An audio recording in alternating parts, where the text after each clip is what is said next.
Hi, it's Alicia Savage. I don't know why I was so loud then, sorry. Hiya guys, we are back with the one and only Savage from Savage P&P. Thank you so much for joining us today. I've been really looking forward to this. Since I met you at the show, I've been very, very excited to be here. Oh, I'm gassed. I'm honoured. Thank you. Coming to Molly J later? Of course. We're having a dance, we're having a boogie, we're having a drink. Yeah? Oh, I can't talk. Oh, I'm too shy. I'm just too white and unrhythmic. Yeah. I think at my age, I might hit something, I'd be like, oh God. Jerk you back. Yeah, I'm like, have a stool, gonna sit down for the rest of the show, thank you. Do you know how many times I give out my email wrong as well? Jesus Christ. I have to message someone like, I'm giving the wrong email, can you send it me?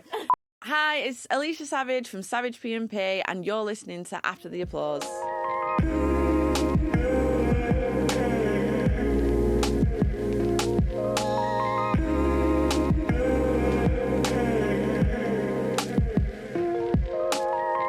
This is After the Applause. Hiya guys, welcome back. We are on episode 27 of After the Applause. Crazy. I cannot believe we are this far through the journey of After the Applause. And also thank you to everyone that's been subscribing. Please keep subscribing and commenting on all the videos. It really means a lot that everyone is loving all the episodes and loving all the conversations that we're having within the episodes. I forgot to introduce myself. My name is Saoirse Marie, and this is After the Applause, a podcast highlighting and platforming underground artists, events, everything to do with the grassroots in the live music industry, specifically in the north of England. Now, last week we had Molly J on, who is an R&B artist based in London who was doing a Manchester show the day that I interviewed her. Now today we have on her manager, Savage. Savage is also the founder of Savage P&P. P&P stands for Productions and Promotions. Now on their website, Savage Productions and Promotions, it says that they're a nationwide platform for underground rap, R&B, Afrobeats, grime and hip-hop artists. Now Savage is providing a platform for these artists to reach a national fan base rather than just finding the love and fans in their home cities. I first came across Savage at one of her events, The Undisclosed, back in February, which is where I met J. Rod Broccoli. I'd seen Savage on socials before that, and I thought, this girl knows what she's doing, and she seems to be a force to be reckoned with. So I went up to her at the event and just introduced myself to say hi. And we just got chatting and she was so lovely from the get-go. Messaged her after the event and was like, need to bring you on the podcast, because from my perspective, as a woman as well, I really wanted to know how she finds navigating the industry on the business side of music, considering it's such a heavily male-dominated sector, what that experience has been like for her. And I also just wanted to understand if she felt the need to be more assertive and dominant and masculine and all this stuff to fit in with the industry. So it was really interesting to hear what she had to say. We also talked a lot about platforming underground artists, what people can do to help support underground artists, and much, much more.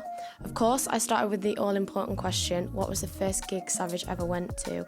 And her answer did make me laugh. There's a lot of laughs within this episode. I think you're going to really enjoy it. So here we go.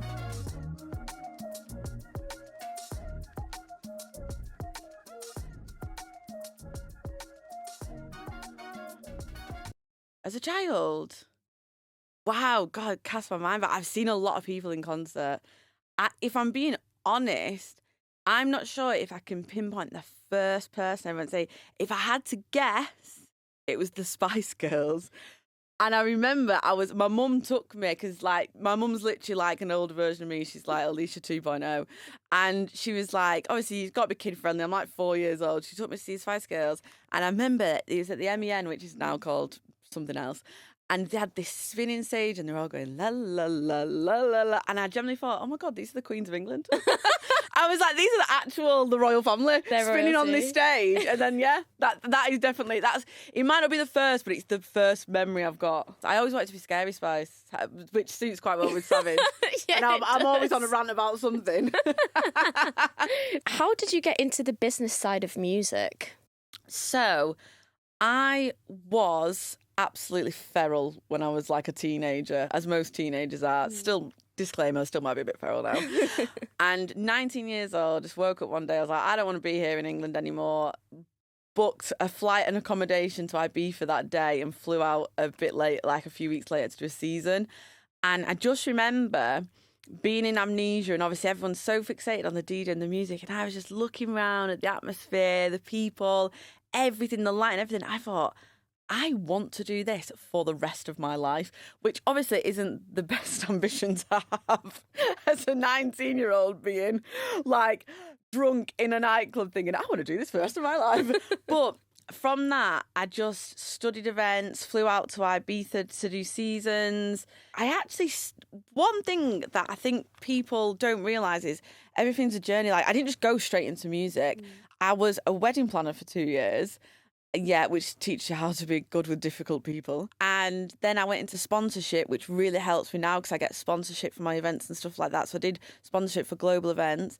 Then I went into festival decor. So I learned all like the aesthetics, what brings a crowd, like festival, like you just pick up on little things like that. And then I went to do my own, thought, do you know what? I'm going to give this music events industry a crack. And I quit my job. Went into alcohol sales. Yeah, I thought I'm going to go into alcohol because obviously you can have events without alcohol. I personally can't. So I went and did alcohol sales, like the contracts, the sponsorship, got them involved with it. And my first gig was an artist said, oh, can you do a album launch for me? And I was like, I like this guy, I've got the sponsorship, I've got the venue, I've got everything set up. But I didn't think he would have enough fans to fill this venue. And this is what I say to people, always ask people for help. I ask for help all the time. I'm not ashamed to say I don't know everything. I'm not ashamed to say you're better at me than this. Messaged a guy that I had on Instagram, never even met him, from Sony Music, said, I've got this event, I've got it all lined up, I just need help with a lineup. And he said, yeah, I'll help you. And then that was the first Savage P&P event in London. I thought, if I can show that I've got the balls to do it in London, it's kind of like the blueprint. You can make it work anywhere because it's the most competitive city. How was the success of that? How was the kind of like your whole feelings throughout that first event?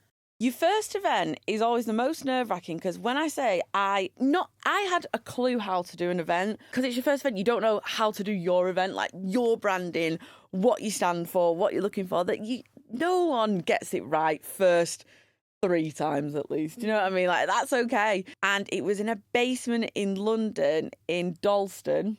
Really, really cool lineup, variety of music. So I'm big on a variety of music. I can't bear to go to a concert and listen to the same music all the time. I need some variety. And yeah, we had drink sponsors, a fashion sponsor. It was just a really cool setup. And literally, I got in my car and I drove straight home, didn't stop anywhere to Manchester. And by the time I'd got to Manchester, I'd had artists from Manchester saying, are you doing a Manchester one?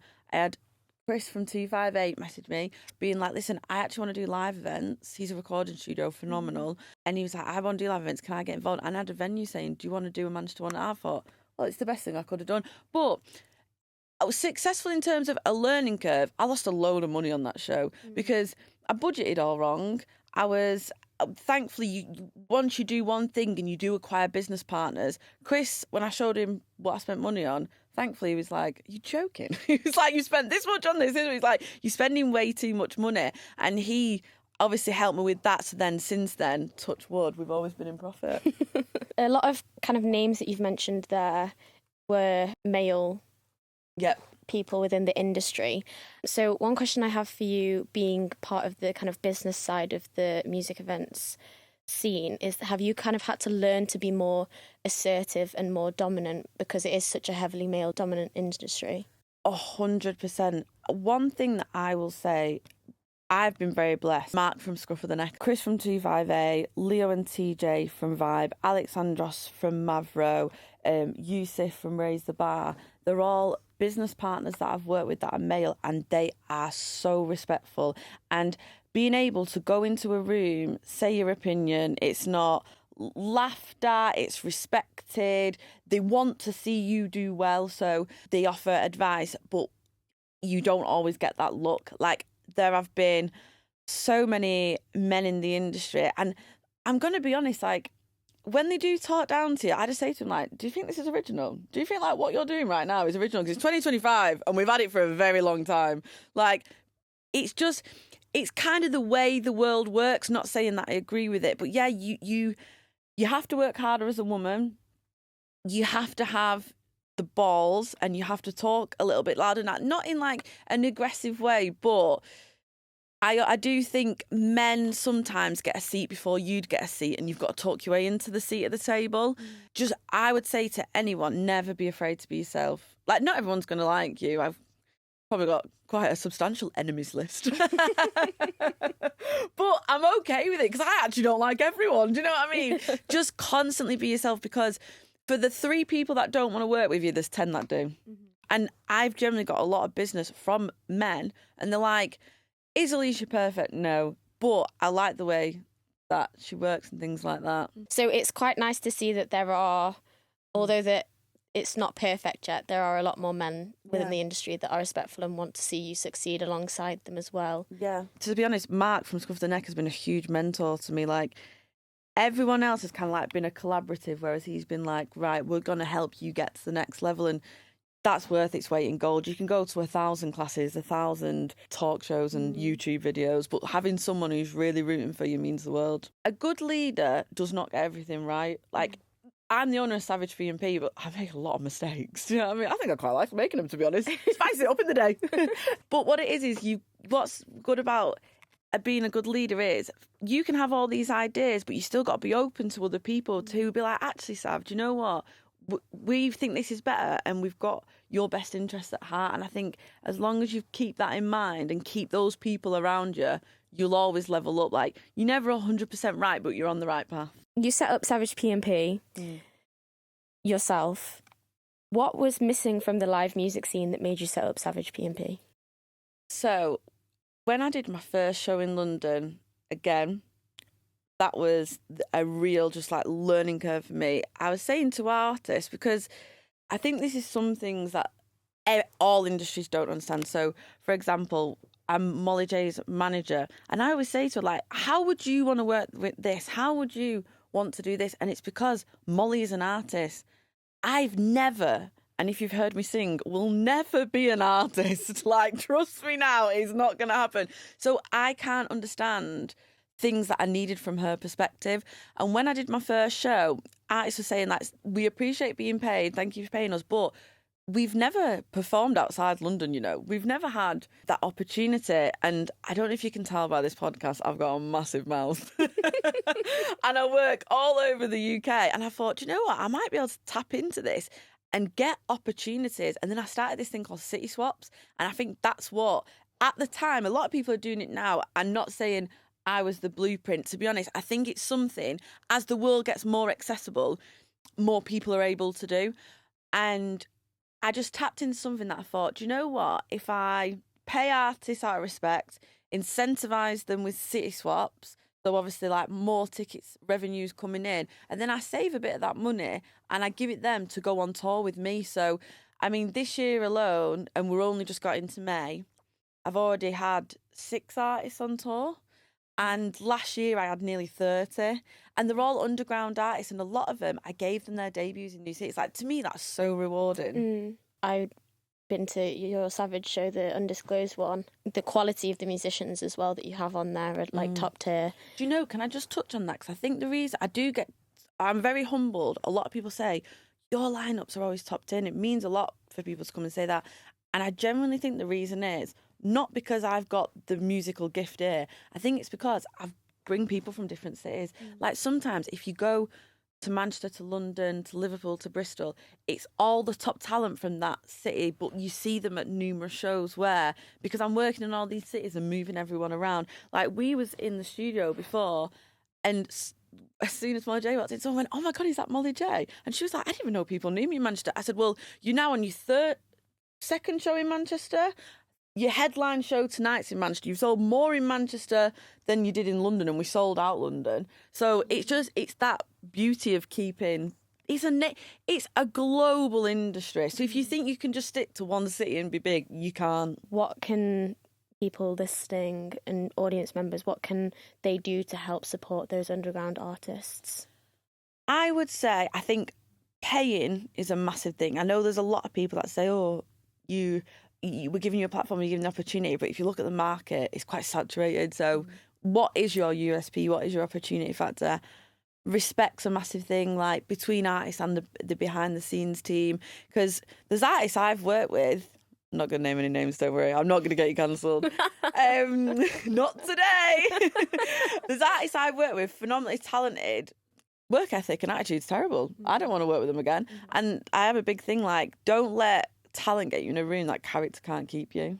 But it's just a thing that it's massive respect for each other, understanding like we all are moving parts in a massive industry. And yeah, I'd say the biggest thing is how you're dealing with people, because it's like I've met artists who I gave a show to like years ago, and since then I've put them on festivals, I've put them on, like we're working on like bigger projects like outdoor events and stuff like that, put them on brand partnerships. So I'd say for everyone, it's respect. Just all start respecting each other. Stop, do you know what I mean? Stop one up on each other. I'm better than this. People that say they're the blueprint are probably a misprint. They're not doing it right. I just find it all bizarre. Like, we're all learning and we're all growing. You mentioned earlier as well, you manage Molly J. You also manage another artist, Alessandros. So I manage Molly. I represent Alexandros. So what it is we're originally like business partners. So he owns Mavro Worldwide Studios. Anyone in London, go hit that up. Great studio. Work with some like globally talented artists that you will know the names of. And what it is, because we started off as business partners, it wouldn't make sense to manage him. He's very good at managing himself. Like, he's so slick, successful, stylish. So it's more just a case of I know goals that he wants to achieve. If I'm in a room, he's always one of the first people that I put forward and stuff like that. But with Molly, it's such more of like a tight-knit relationship of constant communication, pretty much daily, setting goals, pushing each other. Because as well as you can't just say I manage an artist, the artist will also benefit your brand. So if Molly's leveling up, I can't just have Savage P&P down here. I've got to level up, and that's a good thing that the relationship is between me and Molly. Like, we're constantly pushing each other, and because we're both female, we both want to see each other do well, just off the topic we covered before.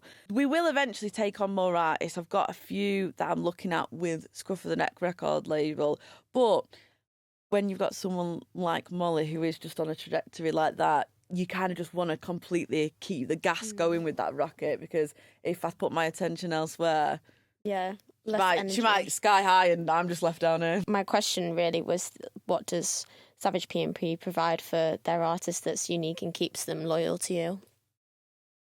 Oh, well, I'm going to say, and you could nod, Molly, yes or no if it's true. If it's true or not, if I'm just gassing myself up. Do you know what it is with me? I say to everyone, business partners, artists, I say, I want to benefit you financially and levelling up. I want you to have fun with me. If you're not having fun, what are you doing here? I don't want you here miserable. Like, it's not a hostage scenario. Do you know what I mean? Like, I want you to have fun. I say to everyone, if the project is not a vibe, count me out. I just want to have fun with everything I do. Like, life is, you're meant to enjoy it. Even the work, but I love my job. You are generally meant to enjoy it. So I would say, knowing that I'm always going to come with new ideas, new projects, pushing yourself. Like, when I said, what happened is I met Molly, she did a show, did a festival, then I said, oh, I'd be interested in managing you. And then in the initial conversation, she was kind of like, I said, I think we need to do a tour to get your name out nationwide. And she was dead respectful, dead transparent, said, I'm a bit of an underdog. I don't know if people will turn up for me. And I was like, you need to see what I see, and you need to see how much people value you. London, sold out. Manchester, we're nearly sold out. And I think as an artist then, you think, not only does Savage have faith in me, she knows that the scene has faith in me. So your confidence grows, your audience grows, then your marketing ability grows. Because I was saying, like, once we can prove you've got a following, then you can go to brand deals, you can get put on other lineups. There's a whole process behind it. So I would say I'm fun and I'm always pushing the limits, but not just my artists, myself as well. Since your first event to where you are now with Molly performing tonight, how have you grown? I know it doesn't seem like it, but I listen more. Because I know it does not go across like that now, but I definitely listen more because the one thing that I've learned is everyone comes at things from a different angle. Everyone wants to feel heard, valued, respected. And it's a lot of my business partners are male, and I see that as such a value because men and women instantly see things differently. Me and Molly's French, I'm English, you instantly see things differently. Alexandros is from Geek Heritage, you instantly see things differently. So all I would say is constantly keep an open mind, because what that person could be giving you in the right environment, it's only something to grow, and it could just benefit you. Sometimes you need someone to turn that dial in your head. Like when we do the Undisclosed you come to, Chris is a recording studio that's massive in Manchester. It's a treadmill of talent after talent after talent going through that door. I met Molly through there, through 258. Vibe HQ is a phenomenal marketing platform, videos. They kind of like bringing that nostalgia of magazine back to life. And I'm like good at the contracts, the sponsorship, artist liaison, and managing everyone. If someone said to me, Savage, make a poster, your eyes would bleed. It'd be made on Word or Paint, if that is even still a thing.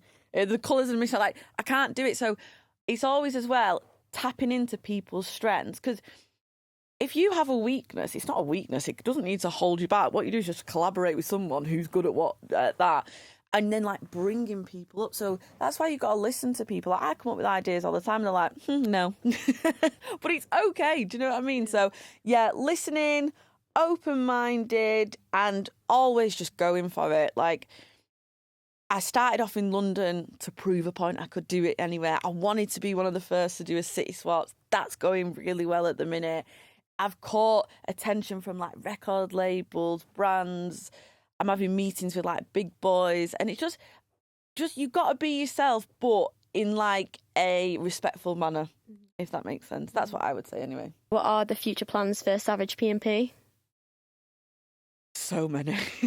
I actually thought yesterday, I thought, oh, my brain might explode. Like, you know, you get that when your head gets really heavy. Like, that's the first time I've ever felt like that. I thought, my brain could actually explode.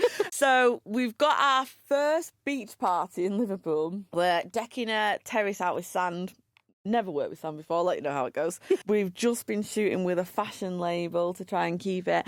And when I market, like when I work with artists, so for example, Alexandros has done sexy as hell. Like, your ears are on fire with how sexy it is. A new album, and it's very like R&B lover boy energy. So we was like, to market it, why don't we do something different? So, like, we're going to do like a dating show.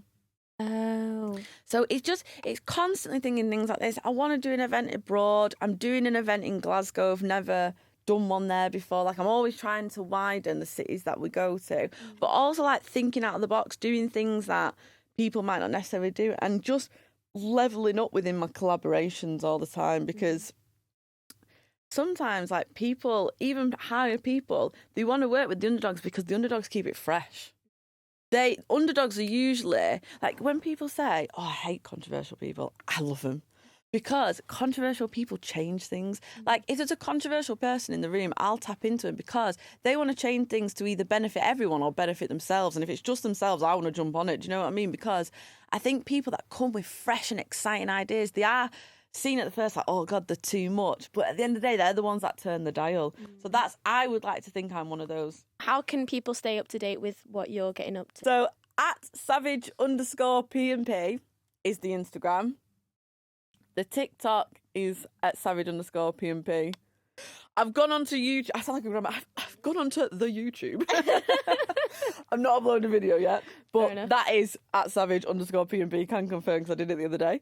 And the main place to keep up to date on everything is www.savagepnp.com.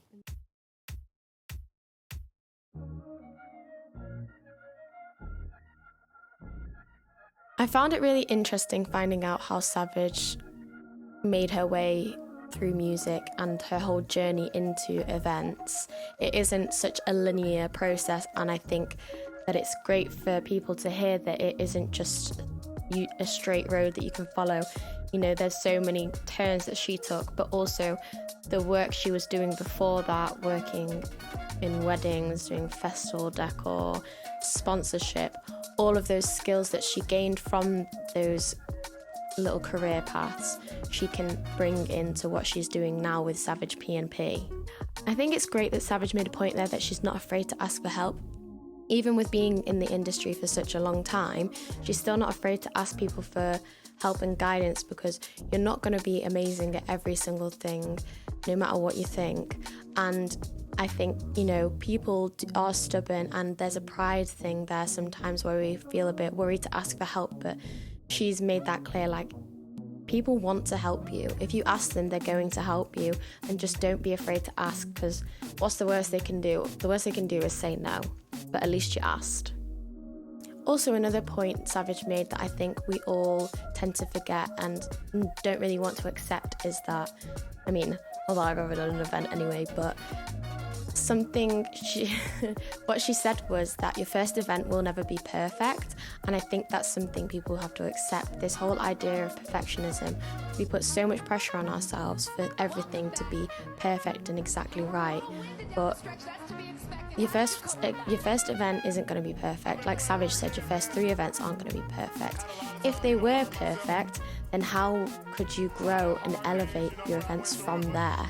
You need these first few events to kind of learn what went well, what doesn't go well. And also, when you're at the start, it's good because it just allows you to experiment a bit, and I think that that's perfectly okay. You have my seal of approval. I like how she wants people she works with to feel the same about what they're doing and enjoy what they're doing. She's so right. If you're not enjoying what you're doing, what are you doing here?